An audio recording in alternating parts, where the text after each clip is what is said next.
Amigas y amigos, ¿cómo están? Un agrado como siempre por seguir estas cápsulas que estoy desarrollando en estos tiempos de confinamiento y cuarentena. Para esta ocasión vamos a conversar sobre la situación de la pandemia que se vive en Alemania, ¿ya? Principalmente para conocer cómo las autoridades alemanas han abordado esta emergencia sanitaria, cuál es la visión que se tiene sobre este tema a nivel macro y las posibles consecuencias que puedan existir, así como otras aristas. Para ello, invité a esta cápsula a la periodista chilena radicada en Alemania, Jenny Pérez, quien además es presentadora de la cadena alemana Deutsche Welle. Jenny, ¿cómo estás? Hola Francisco, un gusto, gracias por invitarme. Aquí estoy para ayudarte a entender lo que quieras. Un Muchas gusto. gracias por aceptar la invitación. Jenny, acá en Chile se habla mucho sobre la situación que se vive en Alemania respecto a esta pandemia que ha afectado a todo el orbe, sin distinción, sin exclusión. Cuéntanos un poco cómo se inició esta emergencia sanitaria en el país. ¿En qué época comenzó? ¿Cuáles fueron las primeras medidas que tomaron desde el gobierno alemán?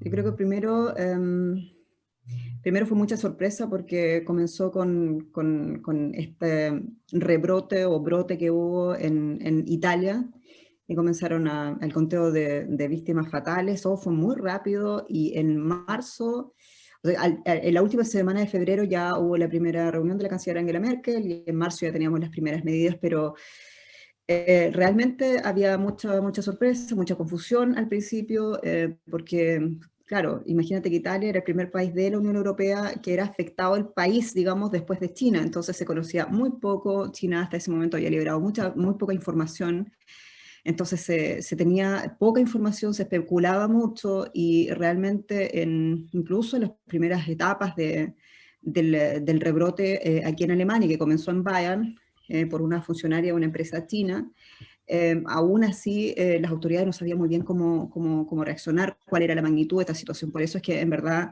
digamos, al principio para muchos observadores, digamos, pudo haber hecho el gobierno alemán haber actuado quizás más rápido. Sin embargo, no se demoró mucho, ¿ya? O sea, eso fue una cosa de 1 o 2 semanas, pasaron esas 2 semanas y la canciller Angela Merkel entendió, digamos, por el consejo de los epidemiólogos y virólogos del Hospital Charité, aquí en Berlín, entendió que esto era una enfermedad que realmente era desconocida, pero que tenía que tener, o podía tener consecuencias, digamos, mucho más de las que se conocían hasta ahora de otros coronavirus, y entendió que era una situación que tenía que dejar en manos de los científicos. Y eso fue lo que hizo. Entonces, cada día teníamos conferencias de prensa, cada día había nuevas informaciones, se sabía más, se ponía en perspectiva y finalmente se fueron tomando las medidas mano a mano con las sugerencias de la comunidad científica. Entonces, eso fue quizás la clave del gran éxito del manejo de la crisis que se hizo a nivel federal aquí en Alemania. Jenny, en el caso del gobierno alemán que encabeza la canciller Angela Merkel, ella está asesorada, como tú dices, por un grupo técnico científico y ellos van tomando las medidas conforme va evolucionando la pandemia en Alemania, ¿cierto? ¿Es así más o O sea, menos? ellos sugieren, ellos van diciendo, a medida que van descubriendo esto también en conjunto con autoridades internacionales como la Organización Mundial de la Salud, por ejemplo, había mucha coordinación con la información que estaba disponible en ese momento y hasta ahora se sigue siendo de esa manera. Entonces lo que hacen los científicos alemanes o los expertos alemanes le sugieren a la canciller, digamos, tales o cuales medidas y ella, pero las decisiones hay decisiones que se toman tanto a nivel federal, porque este es un país que tiene una estructura federal, Ujú. y también decisiones que se toman a nivel regional, los Länder, aquí en Alemania. Ahora mismo, por ejemplo, se discute también ante un aumento explosivo de los contagios de coronavirus aquí en Alemania. Se discute también nuevas medidas regionalmente para frenar algunos estados, especialmente donde es más fuerte los contagios, como vuelve a ser Bayern, por ejemplo, aquí especialmente en Berlín, Brandeburgo, por ejemplo.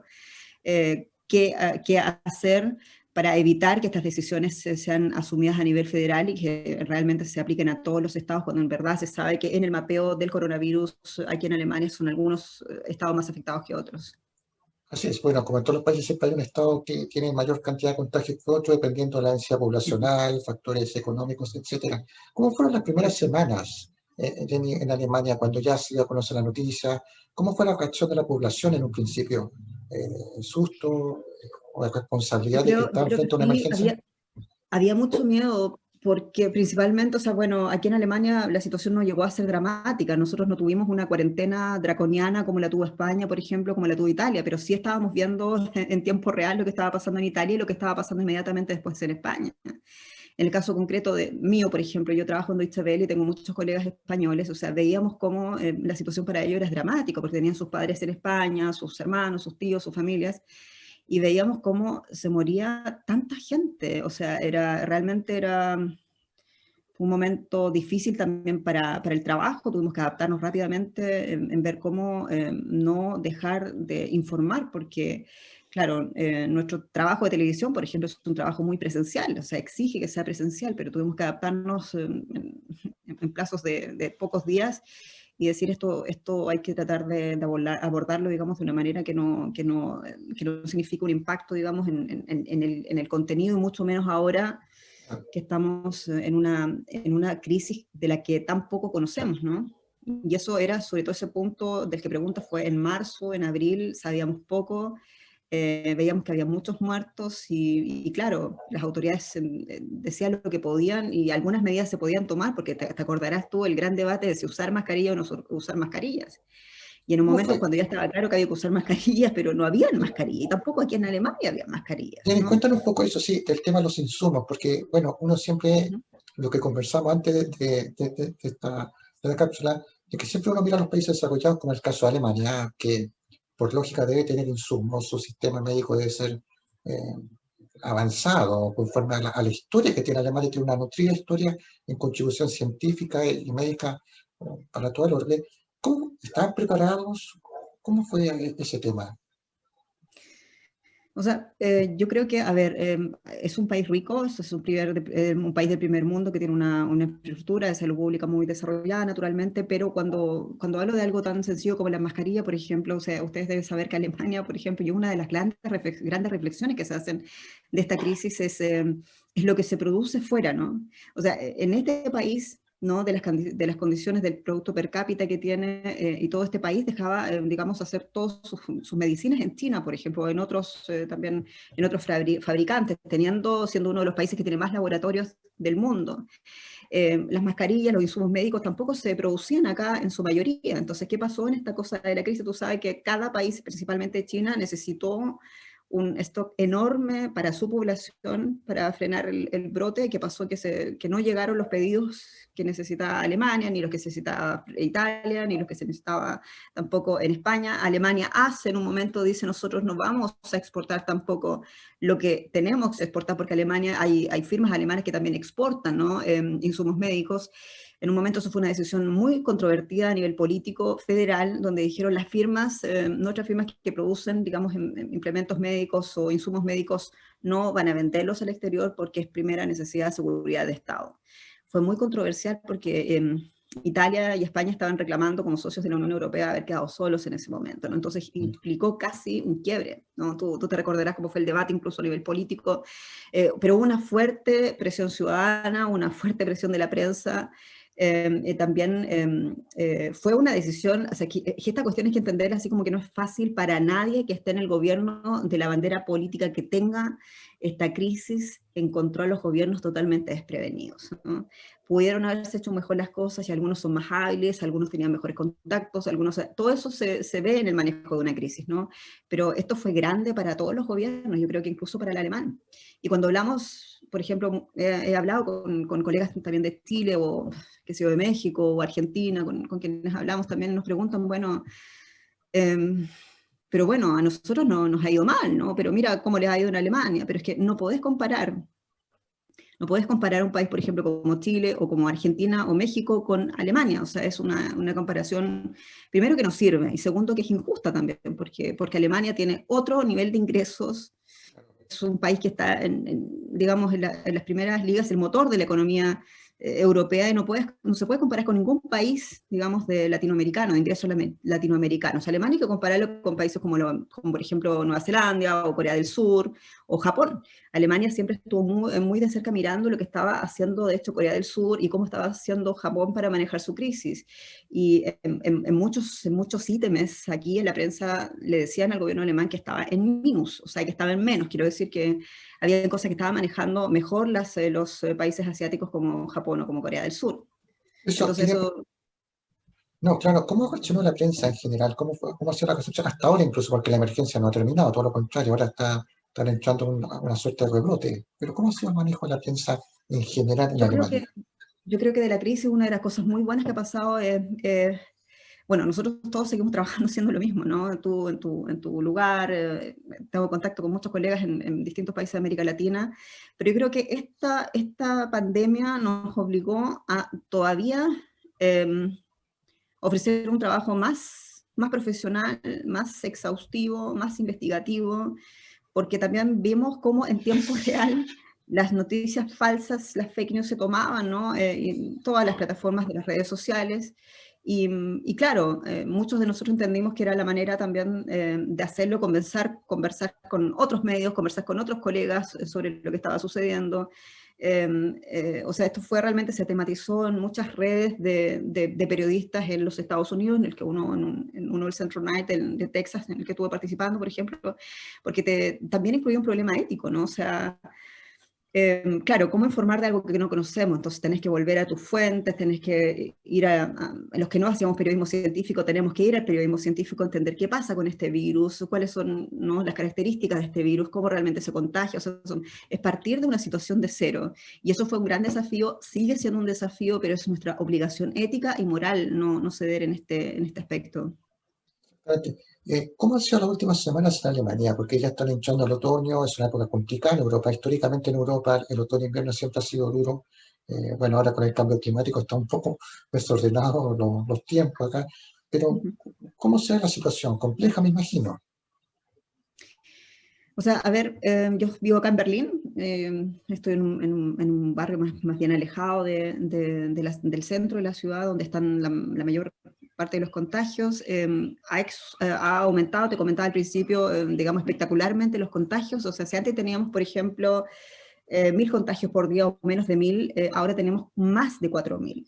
Entonces, una de las normas que se están discutiendo entre la Cancillería, en este caso la canciller Angela Merkel, el gobierno federal y los gobiernos regionales, es si pasa esa frontera de más de 35 por 100.000 habitantes, más de 35 afectados o infectados por 100.000 habitantes, entonces van a tener que tomarse medidas más drásticas y se habla de cuarentena. Por ahora se han cerrado los bares, por ejemplo, no se pueden, o sea, se tienen hasta las 20 horas, pero después de las 20 horas tienen que cerrar. Y eso en Berlín, una ciudad con las características de Berlín, es realmente fuerte, porque esta es una de las ciudades que es conocida por su vida nocturna, ¿no? Por su cultura, por su libertad, todo eso. O sea, eso no es una decisión fácil y no es una decisión, digamos, como cualquiera, porque afecta directamente a lo que es ser berlinés, a lo que implica esta ciudad, Claro. ¿no? Y por otro lado, bueno, también tiene que ver con todo lo que incluye en lo que significa para la vida del trabajo, para la vida de los colegios. Está todo ahora mismo en entredicho. Sin embargo, ya el plan está cimentado desde la primera crisis de marzo, y nos estamos preguntando ahora, claro, recién el otoño está partiendo, como tú decías, tenemos alrededor de 15, 18 grados, la época fría no ha llegado todavía, y sin embargo tenemos 4.000 contagios. Entonces, para pensar, realmente creo que ha habido, de los ciudadanos, la reflexión principal es que ha habido mucho libertinaje y no se han respetado realmente como debieran las medidas que se piden de parte del gobierno.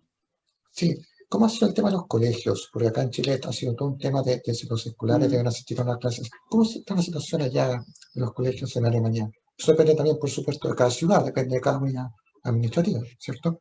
Claro, o sea, en términos generales, bueno, los niños estuvieron en homeschooling, estuvieron casi 2 meses haciendo tareas en casa, y, mm, y yo creo que también, como en todos los países, aquí en Alemania tampoco ha sido la excepción, ha quedado en evidencia asimetrías en el sistema educacional. O sea, porque si ha hecho también algo esta pandemia es acentuar es lo que yo opino, también después de hablar con mucha gente, muchos expertos, también gente del sector político.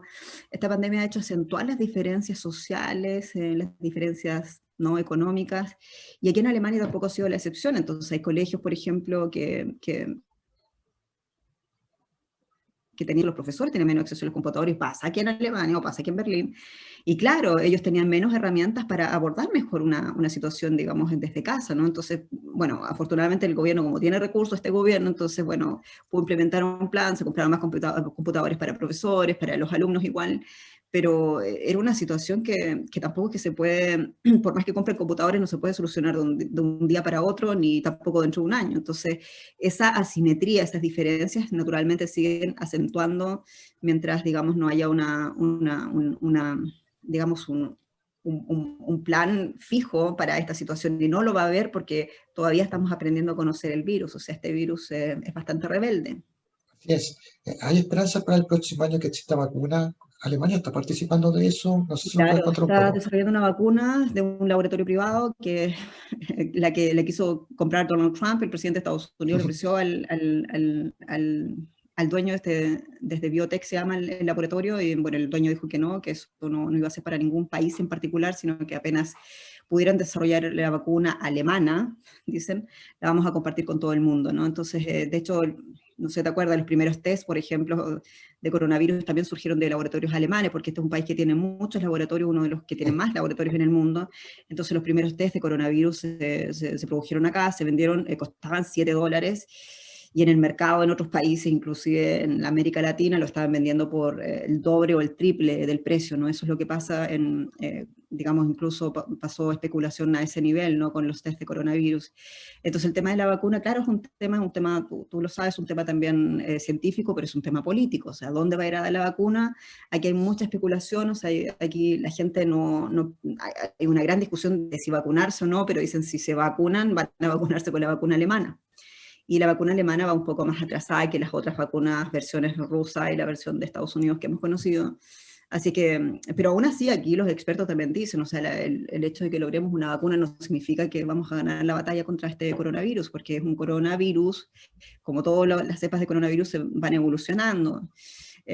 Una de las cosas que creen acá los epidemiólogos también es que el virus está haciendo menos letal, ¿no? Porque es un organismo que no quiere morir. Entonces, si mata al paciente en este caso, se muere con el paciente. Entonces, se ha ido haciendo menos letal, pero también va modificando su ADN. Entonces, probablemente dicen algunos científicos que cuando se logra una vacuna, a lo mejor ya haya modificado, ¿no? El Otra coronavirus. cepa, otra Por eso variante. que te das cuenta que vivimos, ustedes allá en Concepción y yo acá en Belén, vivimos con otros coronavirus que no han podido ser vencidos, pero sin embargo la humanidad ha sobrevivido, digamos. Entonces yo creo que a lo que apuntan los expertos europeos, más allá de lo que digan los alemanes, es que vamos a tener que aprender a vivir con un coronavirus más.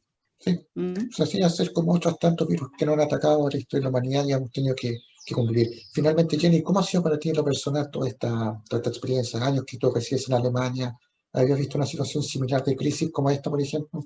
¿Cómo ha sido este Como proceso? periodista, o sea, he vivido tantos momentos de crisis, en verdad, he estado en terremotos, he estado, no sé, en crisis política, he visto muchas cosas, en verdad. Pero esto, claro, vivirlo también porque esto es algo que te envuelve no solo a nivel profesional, te envuelve en lo familiar, yo soy madre también, y claro, no sabes lo que va a pasar la próxima semana, o hay un momento en que uno se siente de esa manera, ¿no?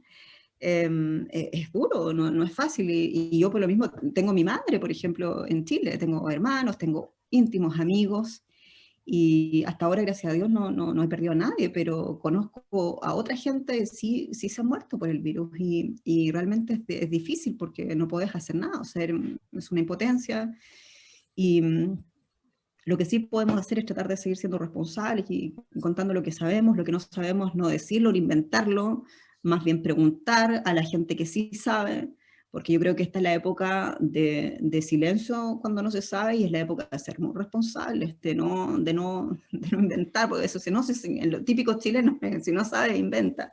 No, es Realmente que somos buenos para no, inventar cosas, sí. no, en todas Especialmente partes, pero En no es Twitter la manera de especialmente, inventar ni de especular. en Es la Twitter manera, es el especialmente. momento de ser muy responsable. Yo creo que eso es lo principal, y bueno, de todas maneras, estoy súper bien acá, o sea, comparado con lo que está pasando gente en muchas partes que ni siquiera enfrenta, o sea, está enfrentando una crisis sanitaria, no tienen trabajo, no tienen medios, o sea, realmente la tenemos bien, ¿no? Y hay que agradecer lo que tiene uno, pero también muy pendientes de qué se puede hacer por aquellos que, que no tienen cómo enfrentar una situación así. Y esos son muchos, lamentablemente, son millones de personas en las Américas, es muy triste. Así es. Bueno, esperemos que esta situación baje un poco su intensidad y que por allá también no sea más complejo de lo que puede ser. Bueno, con los virus nunca se sabe, son organismos que, como tú dijiste, van evolucionando, van mutando. Lo importante es ser responsable y tomar las precauciones del caso en estos tiempos de pandemia. Jenny Pérez, quiero nuevamente agradecerte por el espacio para estas cápsulas que estoy haciendo, para aportar un poco de cultura y difundir cosas que valgan la pena en estos tiempos de pandemia. Así que gracias. Un gran gusto, Francisco, te felicito por tu espacio, también por todo lo que haces, también eres una persona ya que conoce tanto de historia y te interesa tanto por la historia, eso siendo tan jovencito, además eso es muy bonito también, es muy bonito, así que te felicito y sigue adelante. Muchas gracias, Jenny. Así que nos vemos a nuestros amigos en una próxima cápsula. Que estén bien. Chao.